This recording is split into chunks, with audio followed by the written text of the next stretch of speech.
Okay, 2 Chickaloo tree nuts, 1 fairy, 1 star fragment, and some monster extract. Yes, I've finally done it! Ganon doesn't stand a chance now! I've found the recipe for Diet Coke.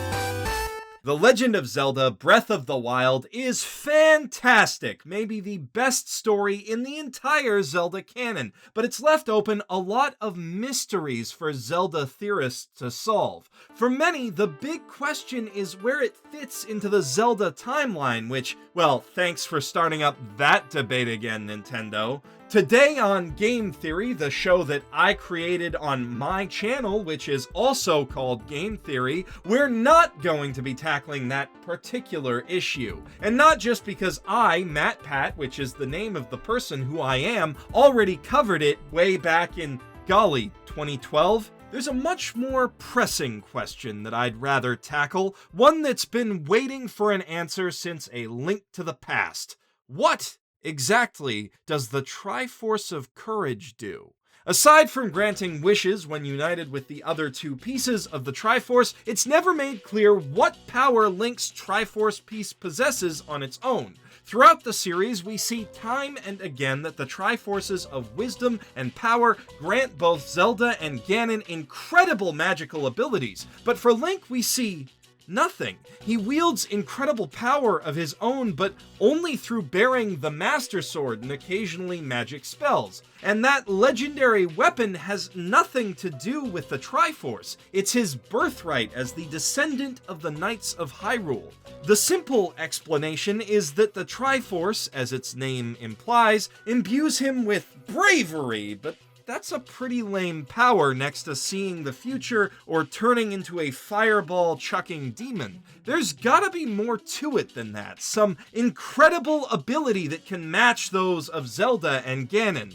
Well, loyal theorists, I think I've uncovered what that ability is, and the implications of that discovery are staggering.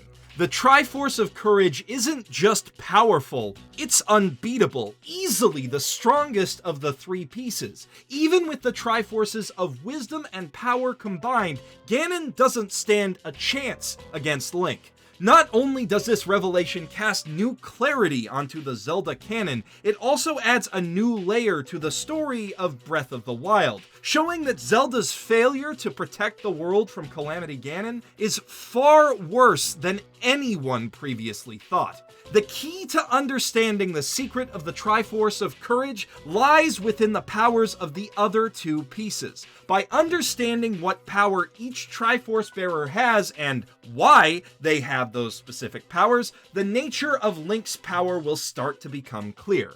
Let's start with Ganon and the Triforce of Power, since it's by far the most straightforward part of this equation to understand. As the name suggests, the Triforce of Power gives Ganon, well, power. Immense magical power that no one but another Triforce user can ever hope to overcome. As Ganondorf, this allows him to throw around tennis balls of magical energy, but it also lets him reshape the physical world around him, creating a molten crater below Hyrule Castle in Ocarina of Time and suspending the castle in the air on a hunk of floating bedrock. This power is so great that his human form can't contain it. When the battle with Link gets serious and he needs to draw more strength, the Triforce of Power transforms him into a monstrous pig demon. Everything this Triforce piece does is all about granting more power to its wielder. So you would think that the Triforce of Wisdom would increase its wielder's wisdom, but when you look at what Zelda is shown to be capable of throughout the series, it doesn't seem to be consistent with that. At least, not at first. Zelda is shown multiple times to be able to see the future and communicate telepathically, which grants her access to preternatural knowledge and certainly plays into the theme of enhancing her wisdom. But she can also use magical energy to fend off Ganon, and that doesn't have much of anything to do with wisdom specifically.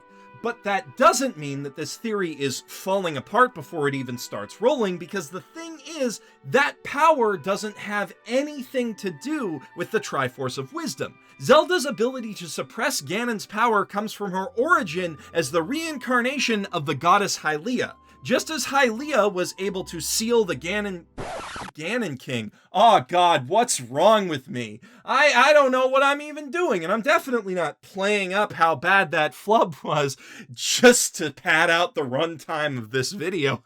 That would be silly. Just as Hylia is able to seal the Demon King demise, Zelda is able to hold back the reincarnation of demise, Ganondorf, using her inherent magical power. In Breath of the Wild, we see this power pushed to its limit as Zelda is left battling Ganon alone for 100 years. So Zelda's magical abilities come from her divine heritage, while her psychic powers are granted to her by the Triforce of Wisdom, which is consistent with what Ganon is granted by the Triforce of Power. But again, we have to ask, why is it that the Triforce grants these specific powers? Why not flight, or super speed, or talking to fish? The answer lies in the nature of what the Triforce is. A lot of people think that the Triforce is simply a treasure created by the goddesses and containing their essence, and it is, but that's not quite all it is. According to Ocarina of Time, the Triforce came into being when the three goddesses of creation, Din, Nehru, and Faror, left the world for the heavens. Each piece marks the point in space where one of the goddesses left the world. This seems to imply that the Triforce isn't simply a vessel for the power of the goddesses, rather it's a point of connection between the mortal realm and the heavens, a hole through which the power of the goddesses can leak into this world.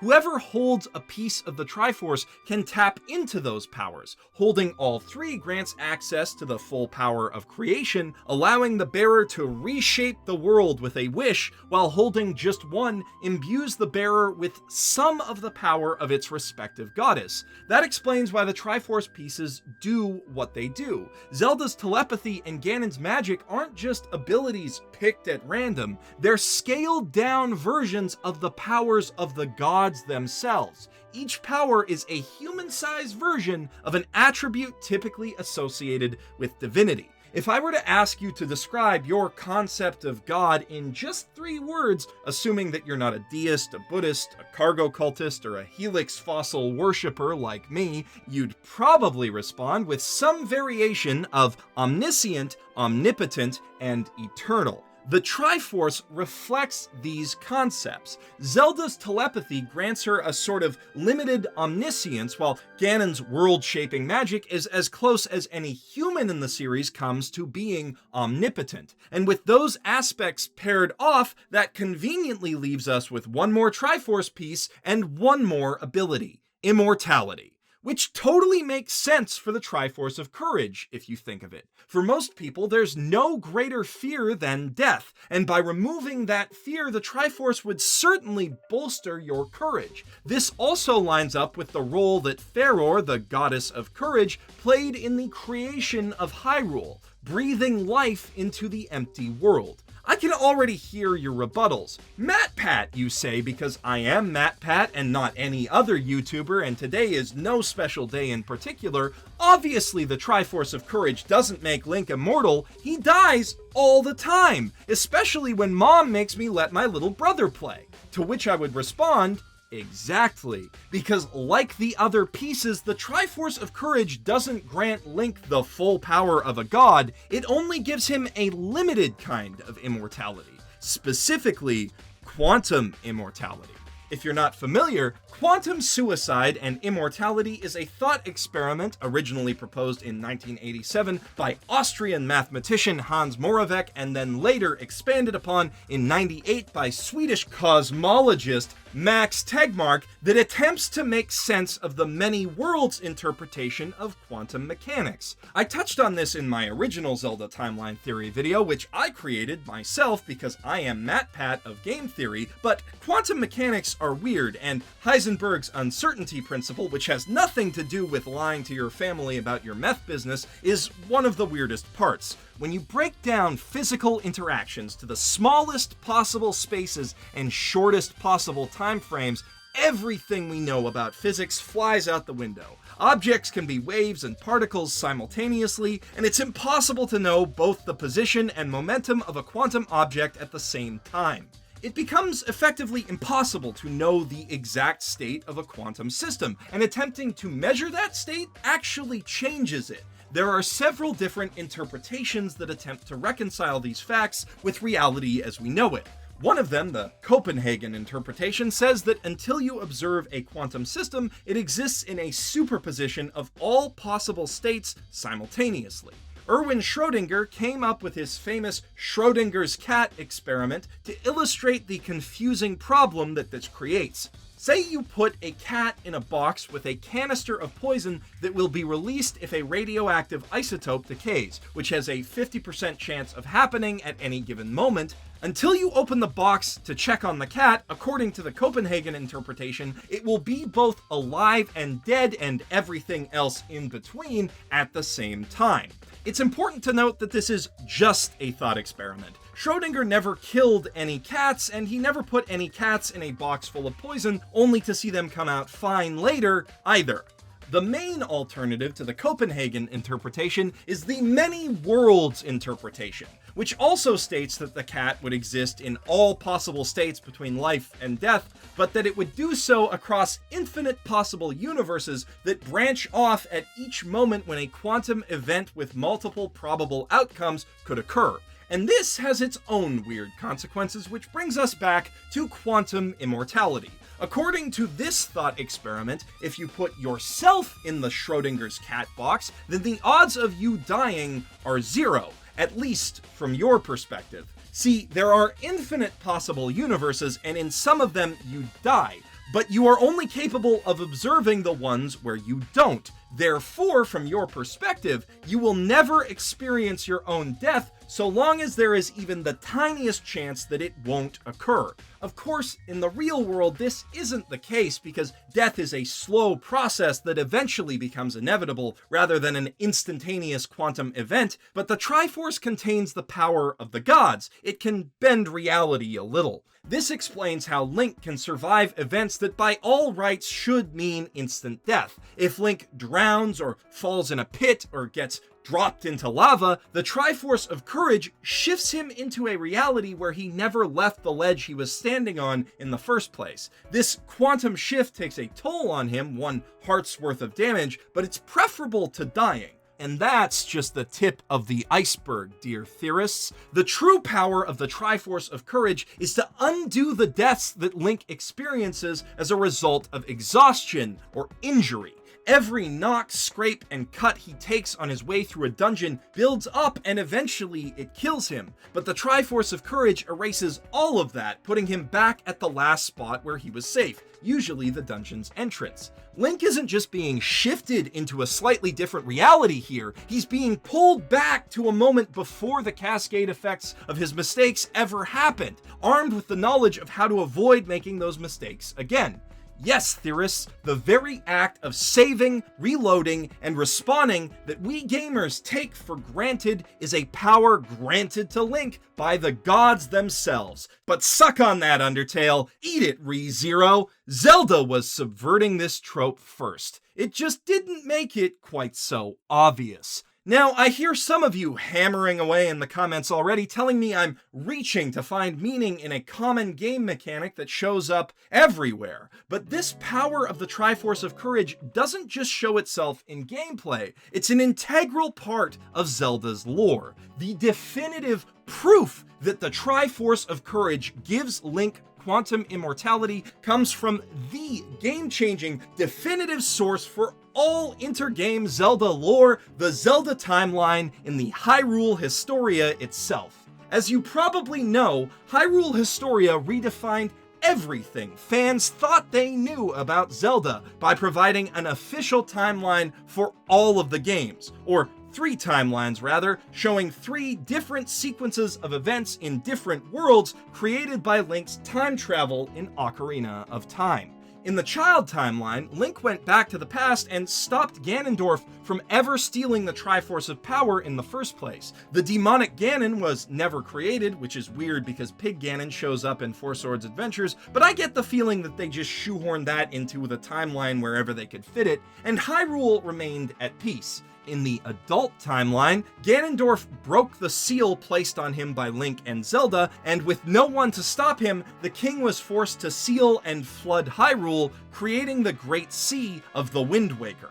So far, this all makes sense, but then there's the third timeline, the Decline timeline, which stems from Link being defeated and Ganon taking over Hyrule. While this is a neat concept, it makes no sense. If Link dies, he can't travel back in time to stop Ganon or disappear from the adult world, so there's no way that the same Link could create these 3 timelines. That is, unless choosing continue from the game over screen is in itself an act of time travel. The Zelda timeline only works if Link dying and returning to the past is a canonical part of Ocarina of Time's story. And the only way that that makes sense is if he uses the Triforce of Courage to do it.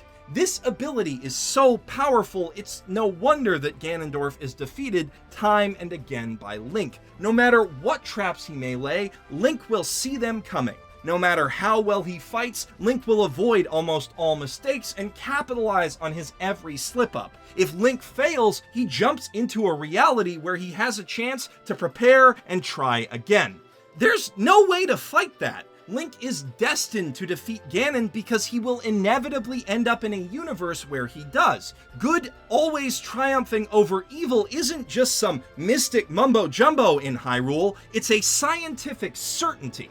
But when you look at the events of Breath of the Wild, this has some unsettling implications and puts a lot more weight on Princess Zelda's conscience. Breath of the Wild starts from a different place from most Zelda games. Link and Zelda have already failed to stop Ganon, and as a result, Hyrule is in ruin. And this is despite their best efforts. Link is a knight, more trained in the art of combat than perhaps any other incarnation of the hero, and he has the entire army behind him, including 4 great champions from Hyrule's other races, piloting 4 giant robot divine beasts. But therein lies the problem. Because Link has all this backup and training, he's kept safe. Safer than any wielder of the Triforce of Courage before him.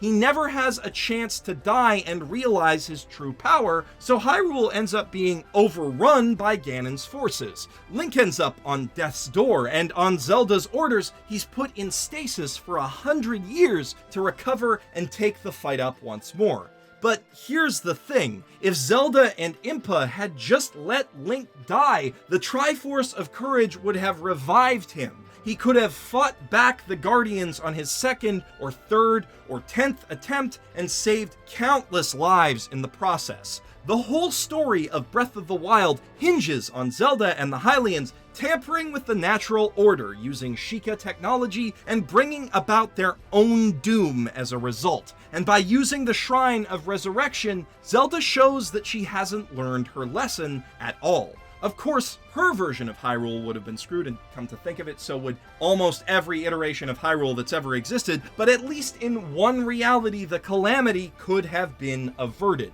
Ironically, every attempt Zelda makes to save her kingdom only makes things worse. But hey, that's just a theory. A game theory. Thanks for— Geoff, what the heck are you doing? My show that I made.